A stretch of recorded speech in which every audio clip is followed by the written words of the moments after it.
الحمد لله نحمده ونستعينه ونستغفره ونعوذ بالله من شرور أنفسنا ومن سيئات أعمالنا من يهده الله فلا مضل له ومن يضلل فلا هادي له أشهد أن لا إله إلا الله وحده لا شريك له وأشهد أن سيدنا محمدا عبده ورسوله لا نبي بعده اللهم صل وسلم على سيدنا محمد وعلى آله وأصحابه ومن والاه أما بعد حاضرين جماعة تعليم rahimahumullah, para saimin, saiman rahimahumullah, dan tak lupa kepada segenap jajaran staf manajemen PT Sukopindo beserta jajarannya, para pegawai, para karyawan-karyawati, hadirin hadirat rahimahumullah. Pada mimbar ta'lim Ramadan siang hari ini temanya keistimewaan puasa Ramadan. Ada satu hadis Nabi sallallahu alaihi wasallam yang menjelaskan itu. Bagaimana keistimewaan puasa Ramadan? Cukup satu hadis Nabi sallallahu alaihi wasallam diriwayatkan Imam Muslim, juga diriwayatkan Imam Bukhari, Imam At-Tirmidzi, Imam An-Nasa'i dan beberapa rawi dari sahabat Abi Hurairah radhiyallahu taala anhu, qala Rasulullah sallallahu alaihi wasallam, kullu amal ibni Adam yudha'af al-hasanatu bi'asri amthaliha faqalu ila sab'in ad'ifin faqala Allah subhanahu wa ta'ala ila as-sawm illa as-sawm fa ana ajzi bih sawmu li wa ana ajzi bih. Setiap amal anak Adam itu dilipat ganda pahalanya oleh Allah Subhanahu wa taala 10 sampai 700 kali. Berapa? 10 sampai 700 kali. Faqala Allah taala, dan Allah berfirman, illa shaum, kecuali puasa. Kecuali puasa. Ini mustasna, artinya pengecualian. Amal-amal lain pahalanya 10 sampai 700 kecuali puasa. La yaqdiru qadruhu aw ajruhu illa Allah Subhanahu wa taala. Tidak diketahui kadar atau besar pahalanya kecuali Allah Subhanahu wa taala yang menentukan. Puasa tidak diberitahu pahalanya oleh Allah taala. Kenapa? As-saumuli, karena puasa untukku. Puasa untuk siapa? Untuk Allah, bukan untuk manusia, bukan untuk makhluk. Karena puasa ini sulit dipandang oleh makhluk. Kalau ibadat lain terlihat, sholat kelihatan tidak? Sedekah kelihatan tidak? Kelihatan. Haji kelihatan tidak? Kelihatan. Sedangkan puasa, siapa yang mau lihat kita puasa? Siapa yang mau memandang kita puasa? Karena puasa itu sulit terlihat oleh orang lain. Makanya puasa ibadat yang sulit terkena penyakit ria, penyakit ingin dipandang orang. Sulit melihat orang puasa. Kalau sholat mungkin bisa lihat untuk orang. Kalau sedekah mungkin Anda bisa lihat. Kalau haji mungkin Anda bisa lihat. Tapi puasa, siapa yang melihat kita puasa? Ada nggak ciri-ciri orang puasa? Ini di depan saya puasa, insya Allah puasa. Cuma anak nggak tahu. Insya Allah. Karena ada karyawan yang memang dikerjanya di tempat-tempat yang berat. Itu ada keringanan dari Allah Taala, mungkin dia nggak puasa. Saya ngajar di PT AHM, ada karyawan di bagian apa itu namanya, casting, apa itu, panas luar biasa. Dia ikut kajian, tapi dia nggak puasa. Jadi nggak kelihatan mana yang puasa, mana enggak. Nggak ada indikasinya, nggak ada. Oh, ente puasa, nah buktinya mana? Habib, aneh puasa deh. Yakin puasa? Buktinya mana? Aneh meludah terus Habib, bukan jaminan. Atau anak tidur terus, bukan jaminan. Jadi kan dilihat. Kenapa? As-somuli, karena puasa untukku bukan untuk orang lain. Gak ada orang yang bisa tahu kita puasa. Wa ana ajzibi, karena puasa itu untuk Allah dan hanya untuk Allah, maka aku yang akan memberi pahala kepada orang tersebut. Jadi pahala puasa itu tidak diketahui. Kenapa? Karena puasa ibadah sir, ibadah rahasia bainal abdi wa rabbih. Yang tahu hanya Anda dan Allah Subhanahu wa taala. Ketika Anda wudu, bisakah Anda korupsi air? Bisa nggak kira-kira? Sangat bisa. Anda buang separuh, Anda telan separuh, pasti orang gak bakal tahu Anda itu korupsi air. Maka puasa ini ibadat sirriyah yang melahirkan manusia-manusia yang jujur, ya. Dan aku yang akan memberi pahala kepadanya. As-somuli wa ana ajzibi. Itu kehebatan puasa luar biasa. Apa keistimewaan puasa? Pahalanya nggak dikasih tahu sama Allah.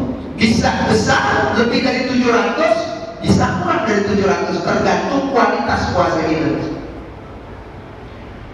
Kemudian dilanjutkan Nabi Muhammad SAW, yada' ta'amahu wa syarabahu asyahwatahu min ajli. Dia tinggalkan syahwatnya, dia tinggalkan makanannya hanya untuk Allah Subhanahu wa taala. Jadi ibadah yang murni hanya untuk Allah, itu puasa Allah. Wa isa'in farhatan. Kemudian dilanjutkan, orang yang puasa diberi 2 kebahagiaan. Diberi berapa? 2 kebahagiaan. Yang pertama farhatun inda fitrin. Pertama kebahagiaan ketika dia buka. Jadi dunia jangka pendek, al-farha al-ula di dunia, kebahagiaan yang pertama di dunia diberi bahagia ketika buka. Ketika buka nikmat gitu. Senang gak tuh? Masya Allah, karyawan Sukopindo itu kalau Ramadan pada nunggu waktu maghrib, awalnya Masya Allah, maghrib ditungguin, tumbengan Ramadan. Rupanya di situ ada sesuatu yang dia tunggu. Maghribnya apa buka kira-kira? Ente ini nunggu sholatnya apa nunggu bukanya? Buka. Ada satu kenikmatan luar biasa. Ada suatu kebahagiaan yang tiada tara. Ketika adzan, Allahu Akbar, antum makan korma 3, air putih, itu nikmatnya luar biasa. Air putih doang. Apalagi pakai sirup, pakai es, Masya Allah. Kata bapak-bapak maknyos, enaknya Masya Allah. Padahal setiap hari kita minum, tapi saat itu Allah masukkan rasa bahagia luar biasa. Kita baca doa, apa doanya? Dhahabad dhama wabtallatil uruq wasabatil ajr. Ada lagi Allah malakasumtu wa bika amantu wa ala rizqika. Dua-duanya riwayat Abu Dawud. Cuman yang dhahabad dhama as-sahih, lebih sahih. Kalau Allah Rasul itu sahih, cuman ada orang bilang ini rada dhaif. Dhahabad dhama, telah hilang rasa hausku. Wabtallatil uruq, sudah basah urat-uratku.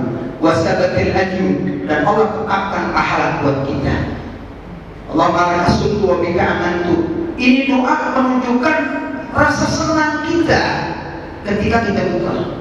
Nikmat Masya Allah. Cuman jangan berlebihan, nggak boleh. Ini jangan terlena Pak.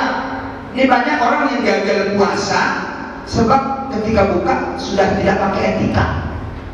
Padahal salah satu tujuan puasa kata Imam Ghazali dalam kitab Bidayah dan Hidayah, kasrul nafas. Apa tujuan puasa? Salah satunya kasrul nafas. Apa itu? Mendidik pengendalian hawa nafsu dirinya. Ya, mendidik apa? Pengendalian hawa nafsu yang ada pada diri kita dengan puasa. Dan nafsu itu kelemahannya apa Pak? Nafsu kelemahannya adalah satu, ketika Anda tidak makan, tidak minum. Ketika ketika Anda lapar, ketika Anda haga, di situ nafsu lemah dan mudah untuk kita arahkan atau kita tundukkan. Jadi kelemahan nafsu apa? Ketika kita tidak makan, tidak minum, dalam kondisi lapar, dalam kondisi dahaga, di situ nafsu akan lemah dan mudah kita tundukkan. Jadi jangan sampai kita kehilangan esensi puasa, kasur nafsunya hilang. Kenapa? Kita itu terlalu banyak mengkonsumsi makanan ketika buka. Jadi kegembiraan jangan bablas, jangan, harus tetap ada batas. Ikuti sunnah Nabi, 3 butir kurma cukup, udah. Bapak-bapak buka kira-kira 3 butir kurma cukup. Sama apa kira-kira? Es buah, terus kolak, gorengan, lontong, innalillahi wa inna ilaihi raji'un. Bagaimana puasanya dapat hasil? Bagaimana puasanya sukses melahirkan takwa? Bisa menundukkan hawa nafsu kita. Justru ketika buka hawa nafsu kembali naik. Harusnya nafsu ketika buka tetap kita kendalikan. Karena orang yang bahagia itu, kata Imam Ghazali, Bapak tahu nggak orang yang bahagia itu apa? Yang banyak mobil, yang paling tinggi jabatan? Bukan itu. Apa yang orang yang paling bahagia? Orang yang mampu mengatur nafsu, bukan diatur. Sebaliknya orang yang sengsara, kata Imam Ghazali, orang yang diatur nafsu, ya orang yang diatur oleh nafsunya, bukan mengatur nafsunya. Cirinya apa? Dia diperbudak oleh keinginan, bukan kebutuhan. Banyak kan orang yang diperbudak keinginan, bukan kebutuhan? Banyak ya. Keluarganya cuma ada 3 orang, mobilnya ada 7. Padahal yang dipakai cuma 1, yang sisanya hanya buat ya apa gaya-gayaan saja. Artinya dia dikejar keinginan, bukan kebutuhan. Banyak yang gitu, tersiksa ya hidupnya. HP-nya mahal, tapi nggak bisa ngisi pulsa. Nggak ada pulsanya itu, nggak bisa telepon dia. HP-nya mahal, yang mahal punya iPhone 13, Masya Allah, yang 25 juta, tapi nggak punya pulsa. Itu pun kredit 6 tahun. Innalillah, tersiksa nggak tuh? Kenapa? Karena dia diperbudak keinginan, bukan kebutuhan. Sebetulnya nggak butuh-butuh amat HP mahal. Sederhana pun, yang penting bisa telepon, bisa medsos, punya spek yang cukup.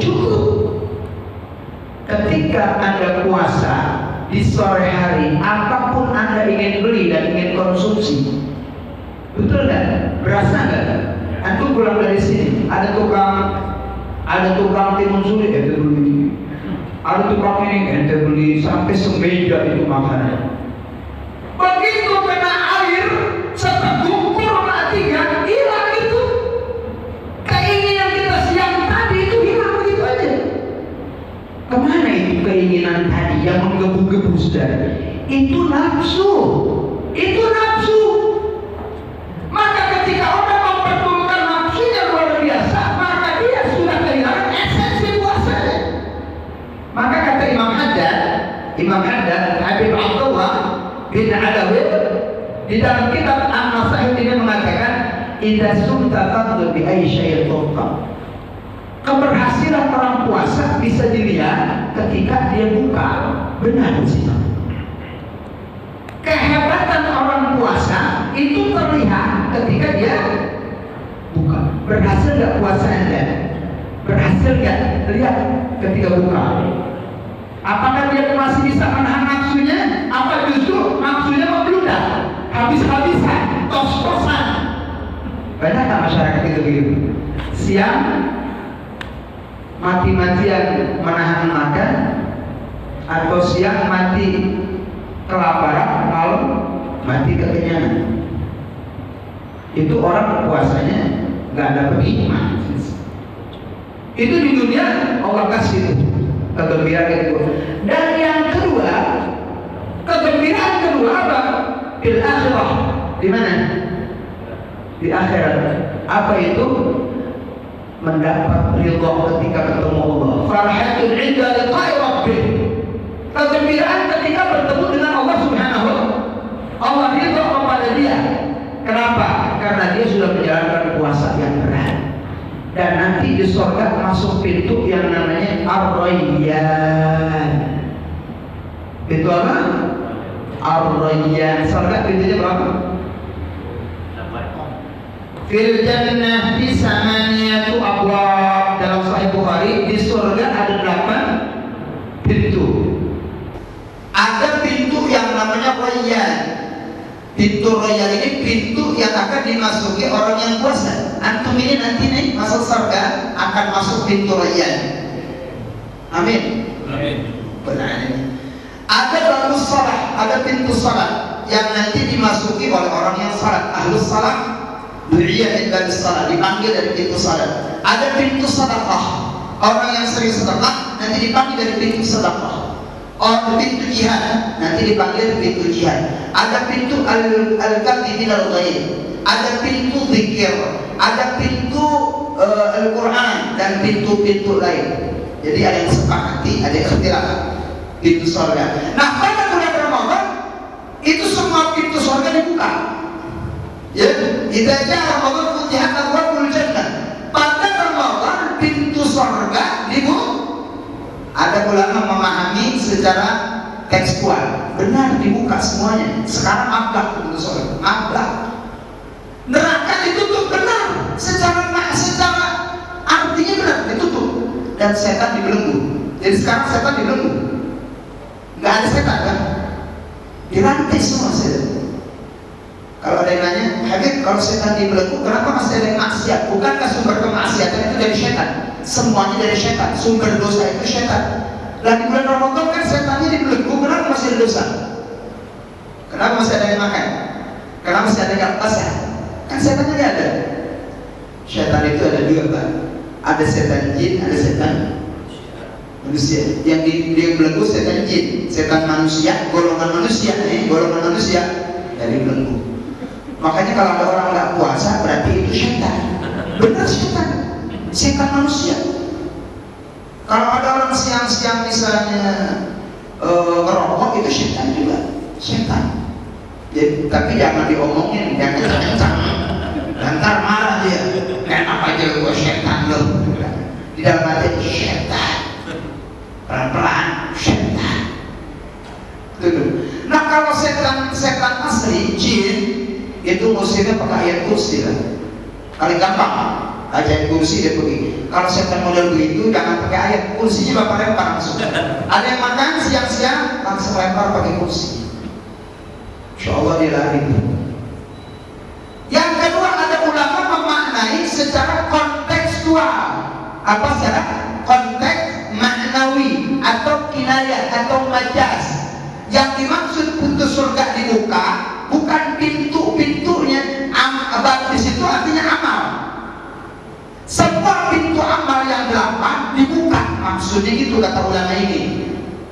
Pintu amal dibuka, pintu sholat dibuka, pintu puasa dibuka, pintu sedekah dibuka, pintu Quran dibuka, semua dibuka bulan Ramadan. Sehingga gairah ibadah meningkat di bulan Ramadan. Bapak sadar nggak? Kenapa bulan Ramadan ini ibadat semangat luar biasa, berbeda dengan bulan lain. Berasa kan? Yang nggak biasa ke masjid kelihatan ke masjid Ramadan, subhanallah. Nggak biasa berjamaah, sungguh berjamaah.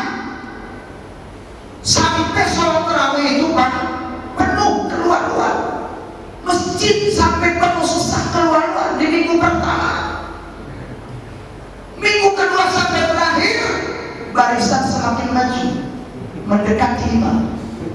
Pasukan tarawih mengalami kemajuan besar. Betul nggak? Tapi kita melihat betapa semangatnya orang, gairahnya di bulan Ramadan luar biasa, sampai ada yang menghatamkan Al-Quran berkali-kali di Ramadan. Yang paling luar biasa di Ramadan mendadak jadi orang terkeluar. Yang biasa dengan ngasih di Ramadan gitu, merasa rugi kalau dia itu nggak melaksanakan satu ibadah. bahkan ketinggalan salat sunat saja itu rasa ruginya luar biasa. Ini dahsyat. Kenapa?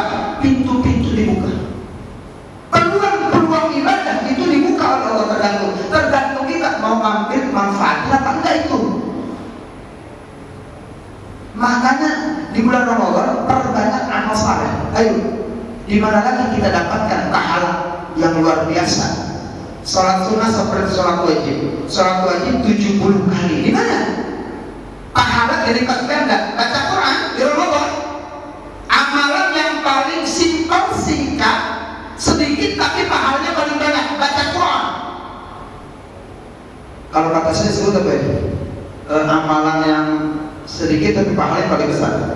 Karena itu per huruf, bukan bacaan, per huruf. Kalau salat satu salat. Kalau Quran alif lam mim, alif satu lam satu mim satu, biasanya 10 kan? Makarahan min kita kalau asal hasanah biasanya 10. Di Ramadan nggak berlakuin. Alif bisa 700 paling sedikit. Paling sedikit 700 dikali 3 sudah berapa? Udah berapa? Alif lam mim. Makanya Bapak di Ramadan baca Quran gak usah banyak-banyak, satu huruf saja lumayan. Udah 700. Tapi gak ada yang cuma non doang, orang semua film gak ada. Gak ada, saya belum pernah lihat itu. Tapi untuk perbandingan saja, baru satu huruf saja itu 700.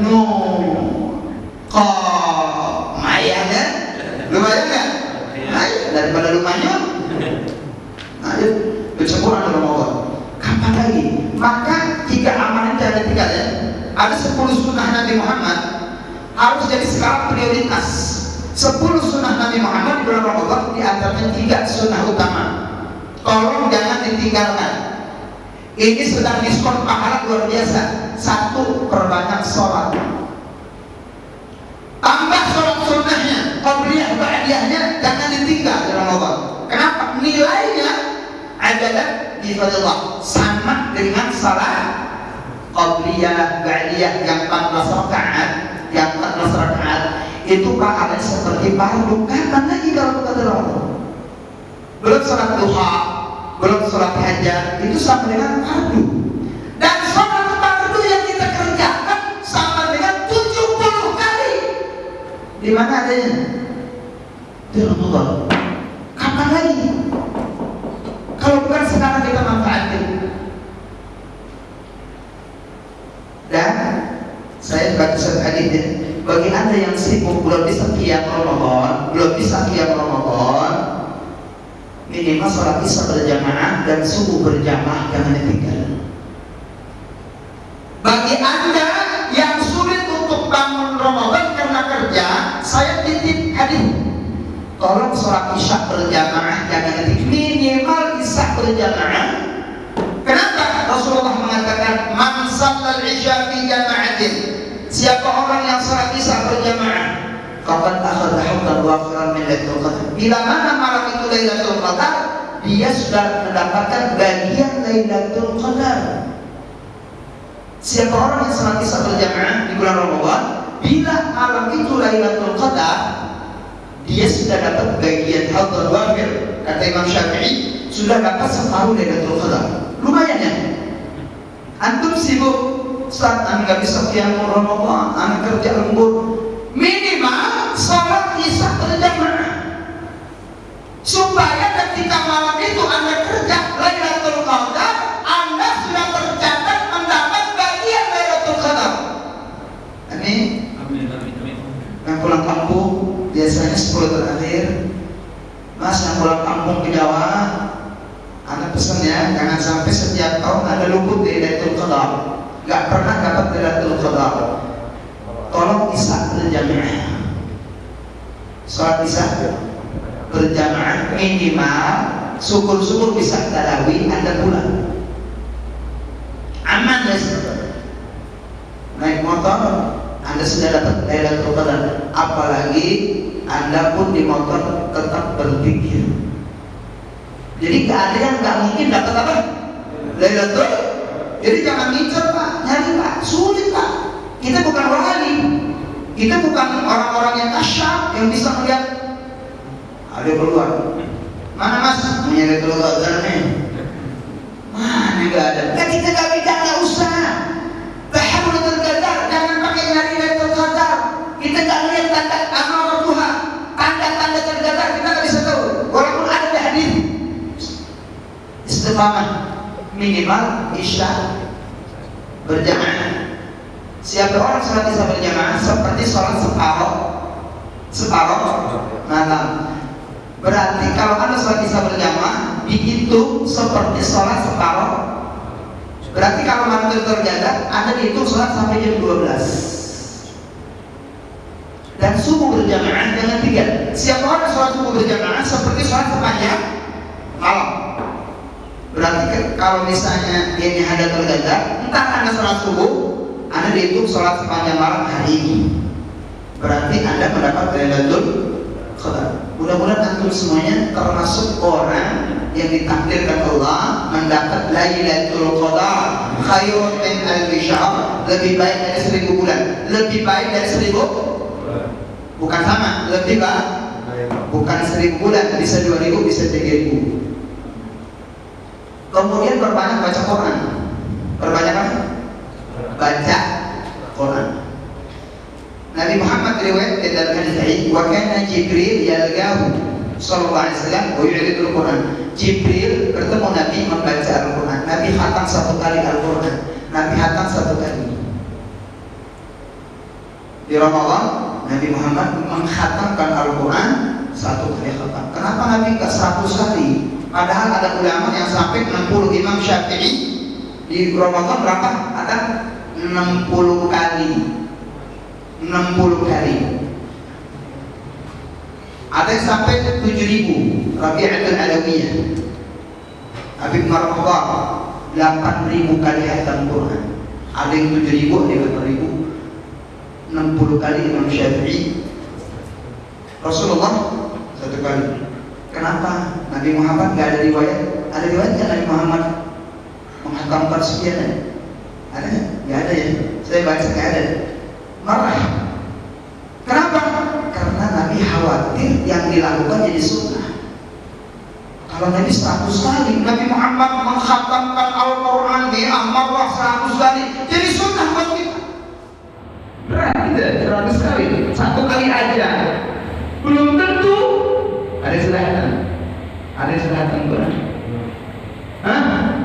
Belum ada selatan. Masya Allah, mabrur diinai. Hatam sekali, 2. Haji, Masya Allah, luar biasa ya. Masih muda sudah menghatamkan Quran, baca sendiri ya. Haji, Masya Allah, mabrur lagi, luar biasa ya.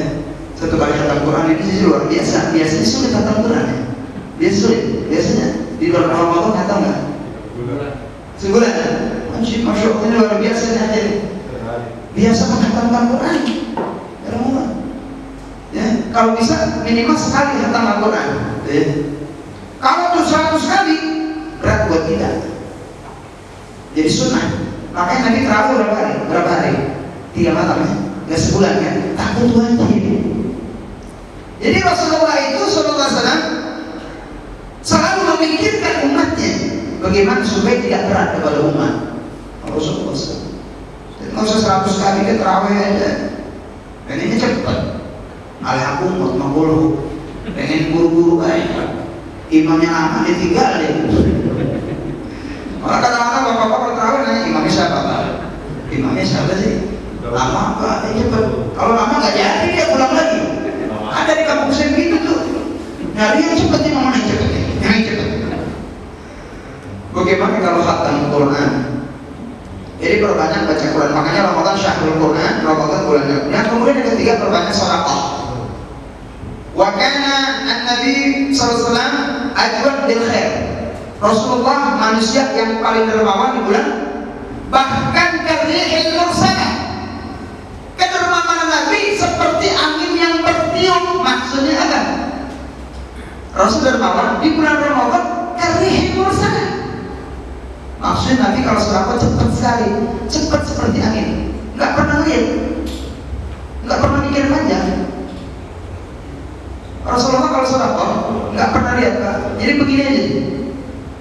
Ada seorang nenek-nenek datang bawa 3 makanan. Ya Rasulullah, ada masak nih. Antum makan 3 makan. Dimakan oleh Rasulullah SAW. Selesai makan begitu mau jalan, nenek tunggu. Rasulullah mengambil di saku beliau segenggam uang, dimasukkan ke plastik. Mungkin apa itu plastik dibawa. Ini penasaran si nenek tadi, ini berat sekali. Apa yang dikasih Nabi Muhammad? Begitu dibuka ternyata itu sekresek uang emas, dinar emas. Subhanallah, 3 makanan, 3 kurma dikasih sekresek uang emas kepada Nabi Muhammad. Karimul salah. Jadi kalau sudah kau begini nanti dapat itu begini. Seperti bapak sama. Kalau sudah kau nggak pernah lihat lagi orang sini gitu. Bapak kalau sudah kau langsung gini apa? Gini. Hah? Apa? Dilirik dulu ya. Dipilih dulu ya. Udah gitu pengen ke surga gitu. Rasulullah itu kira begini Pak, berapapun yang diambil, maka kata Siti Aisyah, seandainya di rumah Nabi ada emas segede gunung Uhud, nggak lebih dari 3 hari pasti habis di sedekah. Seandainya di rumah Rasul ada emas segede gunung Uhud, nggak lebih dari 3 hari habis. Bahkan diriwayatkan Nabi Muhammad itu ketika selesai sholat subuh, api zikir langsung jalan seperti buru-buru. Setelah sampai rumah, beliau balik lagi ke masjid, ditanya, Rasul, kenapa sampai kok habis zikir buru-buru? Aku tadi hatiku nggak tenang karena masih ada uang 13 dinar di rumahku yang belum aku sedekahkan. Aku balik titip Aisyah, tolong sedekahkan, baru aku tenang. Rasul nggak tenang di rumah masih ada duit, nggak tenang. Kalau bapak-bapak orang sini, kalau nggak ada, kalau duit tenang, kalau nggak ada duit nggak. Ini tangan itu kali. Ini tangan nih. Ini lagi banyak duit, sebentar lagi air. Mukanya air. Ya. Ini calon-calon bakal dapat apa? Udah keluar bang? Udah ada bang? Belum. Sebentar lagi. Sudah. Senang, masya Allah, gembira. Padahal kalau Nabi hatinya itu gundah kalau masih ada tuh duit. Kalau bapak nggak tenang kalau nggak punya, itu bedanya bapak sama Nabi. Kayak Musa, Nabi dermawan. Di Ramadan Nabi dermawan. Ayo perbanyak sedekah, ayo perbanyak baca Al-Quran, ayo perbanyak sholat-sholat sunnah. Jangan sampai kita dikasih Ramadan tapi amalnya begitu-begitu aja. Apa kata Nabi? Waktu sudah sampai tiba. Ba'udah kan adraka Ramadan, al-radu ma'at rajulin, ba'udah ma'at adraka Ramadan pada diukur. Celaka umat Nabi yang diberikan Ramadan dengan segala kemudahannya, dia tidak diampuni dosanya Allah. Ibadatnya begitu saja, nggak ada peningkatan. Maka itu orang yang paling celaka dari mana? Kapan lagi? Kalau bukan bulan Ramadan, orang yang nggak bisa ibadat di bulan Ramadan, maka dia akan diharapkan mendapat kebaikan di Ramadan. Man haruma alaihi faqad hurim. Siapa orang yang terhalang mendapat kebaikan di Ramadan, hurim. Dia akan terhalang mendapat kebaikan di luar Ramadan. Jadi barometernya di sini sudah. Makanya manfaatkan dengan baik apa yang Allah berikan di bulan Ramadan. Ayo maksimalkan, buat skala prioritas supaya Ramadan ini lebih baik daripada Ramadan yang lain. Dan kita berhasil menjadi manusia yang bertakwa kepada Allah Subhanahu wa Ta'ala. Ditutup pintu neraka, dibelenggu syaitan. Belenggu maksudnya puasa kita. Semakin baik puasa kita, maka semakin terbelenggu. Yang muncul mention puasa itu apa? Junah apa? Wiqayah, perisai. Junah, jinnah, jannah, janin, dari kata jimnun. Ini bahasa Arab antikin. Kalau dimulai dengan jim, nun pasti tersembunyi, sesuatu yang nggak kelihatan. Jannah, jim, nun, jannah, kelihatan nggak? Nah, nanti kita baru lihat. Jinnah, apa jinnah? Jin, dengan jin nanti itu jamak jin, jinnah, jin, jinnah sama dengan jannah. Jin kelihatan nggak? Tersembunyi sesuatu yang tersembunyi pasti dimulai dengan janin. Janin apa? Bayi yang tidak kelihatan ya. Janin tersembunyi. Jin, jinnah, jannah, junnah. Puasa itu junnah, perisai, tapi nggak kelihatan perisainya. Jinnah, junnah itu sampai dengan wiqayah. Takwa dari kata waqaf, wiqayah takwa. Jadi takwa itu perisai, wiqayah. Sama dengan junnah. Puasa itu benteng daripada syaitan, daripada neraka, selama puasa Anda itu baik dengan iman dan ihtisab. Maka dikatakan Nabi Muhammad, bila mana ada orang yang merusak puasa Anda, qul inni shaim, katakan maaf, Anda sedang puasa. Maaf, Anda sedang puasa. Jangan kau layani dia. Jangan sampai puasa merusak sehingga puasa tidak lagi bisa membentengi kalian dari syaitan dan jin. Wallahu a'lam bishawab. Lahu fi maqsa'id yang kita bagi dari fisik, dan bau mulut orang puasa lebih bagus daripada minyak fisik di hadapan Allah. Bau mulutnya saja luar biasa. Bau mulutnya saja dinilai bagaimana baca Quran, bagaimana salat sunnah, bagaimana sedekah, bagaimana zakat. Bau mulutnya saja istimewa. Bagaimana amal lain? Wallahu a'lam. Itulah keistimewaan puasa Ramadan. Singkat, mudah-mudahan bermanfaat buat al-fakir dan antum semuanya. Mudah-mudahan puasa kita dari awal sampai akhir diterima Allah Subhanahu wa taala, dan mudah-mudahan berakhir dengan baik, mendapat predikat takwa, dan nanti selesai Ramadan mendapat predikat minal aidin al-faizin kullu 'am wa antum khair. Mudah-mudahan untuk termasuk orang yang kembali kepada kefitrahan, orang yang beruntung, dan setiap tahun kembali kepada kita dengan kebaikan. Demikian, wal-'afwu minkum. Selamat berpuasa Ramadan. Assalamualaikum warahmatullahi wabarakatuh.